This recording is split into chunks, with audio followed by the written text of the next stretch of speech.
أعوذ بالله من الشيطان الرجيم. بسم الله الرحمن الرحيم. أم حسبتم أن تتركوا ولما يعلم الله الذين جاهدوا منكم ولم يتخذوا من دون الله ولا رسوله ولا المؤمنين وليجة والله خبير بما تعملون. آمنت بالله صدق الله مولانا العظيم وصدق رسوله النبي الكريم ونحن على ذلك من الشاهدين والشاكرين والحمد لله رب العالمین. ابھی آپ کے سامنے سورہ التوبہ کی آیت نمبر 16 کی تلاوت کی گئی. انشاءاللہ کچھ ہی دیر بعد عزت مآب راؤ شاہ نواز صاحب اس آیت کا ترجمہ، تشریح اور تفسیر بیان فرمائیں گے. اللہ تعالیٰ سے دعا ہے کہ ہمارا پڑھنا، آپ لوگوں کا سننا اللہ تعالیٰ قبول و منظور فرمائے اور اس پر عمل کی توفیق عطا فرمائے. آمین یا رب العالمین. اعوذ باللہ من الشیطان الرجیم. بسم اللہ الرحمن الرحیم. ملتان سے شاہ نواز تمام دوستوں کو السلام علیکم ورحمۃ اللہ وبرکاتہ.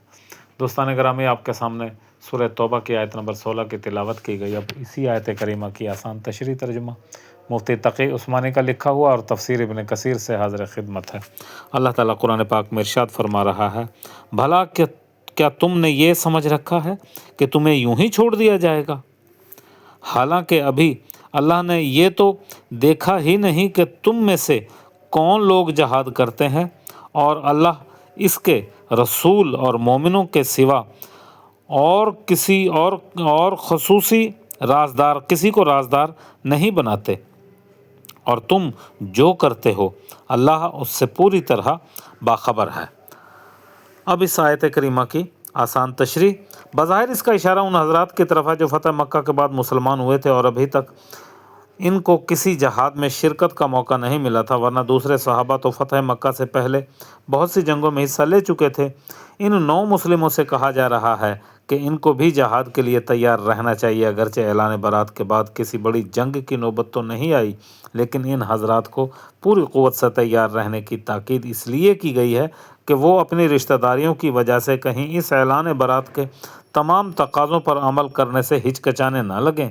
اسی لیے جہاد کے ساتھ ساتھ یہ بھی فرمایا گیا کہ وہ اللہ اور اس کے رسول صلی اللہ علیہ وسلم اور مومنوں کے سوا کسی سے دوستی یا رازداری کا تعلق نہ رکھیں. اللہ اکبر. اب اس آیت کریمہ کی تفسیر ابن کثیر سے عنوان ہوتا ہے جہاد کے ذریعے مسلمانوں کا امتحان.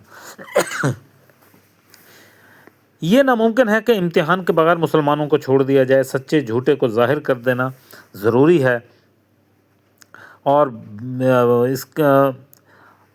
دخل دینے والے کہ ہیں پس سچے وہ ہیں جو جہاد میں آگے بڑھ کر حصہ لیں اور بظاہر باطن میں اللہ تعالیٰ اور اس کے رسول صلی اللہ علیہ وسلم کی خیر خواہی اور حمایت کریں.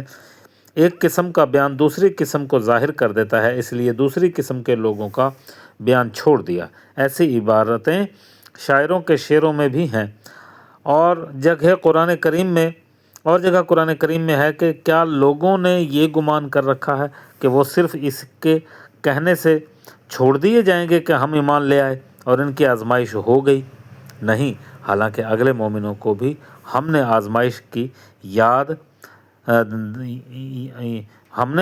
کی اور یاد رکھو اللہ تعالیٰ سچے اور جھوٹوں کو ضرور الگ کر دے گا. اللہ اکبر، اللہ اکبر. اللہ تعالیٰ ایسا نہیں کہ تمام مومنوں کو تمہاری حالت پر ہی چھوڑ دے اور امتحان کر کے یہ نہ معلوم کر لے کہ خبیث کون ہے اور طیب کون ہے. پس جہاد کے مشروع کرنے میں ایک حکمت یہ ہے کہ کھرے کھوٹے کی تمیز ہو جاتی ہے. گو اللہ تعالیٰ ہر چیز سے واقف ہے، جو ہوگا وہ بھی اور جو نہیں ہونا وہ بھی، سب کچھ اسی کو معلوم ہے. اللہ اکبر. اور وہ جو ہوگا تب کا بھی جانتا ہے اور وہ یہ بھی جانتا ہے کہ ہر چیز کے ہونے سے پہلے ہی اس کو ہر چیز کا علم ہے، ہر چیز کی حالت کا علم ہے، وہ واقف ہے، لیکن وہ چاہتا ہے کہ دنیا پر بھی کھرا اور کھوٹا، سچا اور جھوٹا ظاہر کر دیا جائے۔ اس کے سوا کوئی معبود نہیں، نہ اس کے سوا کوئی پروردگار ہے، نہ ہی اس کی قضاء قدر قداور ہے، اور نہ ہی کوئی اس کا بدل ہے، نہ اسے اونگھ آتی ہے، نہ اسے نیند آتی ہے۔ اللہ اکبر، اللہ اکبر۔ وآخر دعوانا الحمدللہ رب العالمین۔ اے میرے پروردگار، قرآن کریم پڑھا گیا، ترجمہ، تشریح اور تفسیر بیان کی گئی، اپنی بارگاہ میں منظور و مقبول فرما اور ہمارے لیے توشہ آخرت بنا دے۔ اے میرے پروردگار، اس پڑھے ہوئے کا ثواب تمام انبیاء کرام علیہ الصلاۃ والسلام، تمام صحابہ کرام، تمام مومنین، تمام شہداء کرام، تمام مسلمین و مسلمات، مومنین و مومنات کی ارواح کو پہنچا۔ میرے غفور الرحیم، ہمارے گروپ میں جتنے لوگ بھی بیمار ہیں ان تمام کو صحت کلی، صحت کاملہ و عاجلہ عطا فرما۔ صلی اللہ تعالی علی خیر خلقہ و نور شیء اجمعین برحمتک یا ارحم الراحمین۔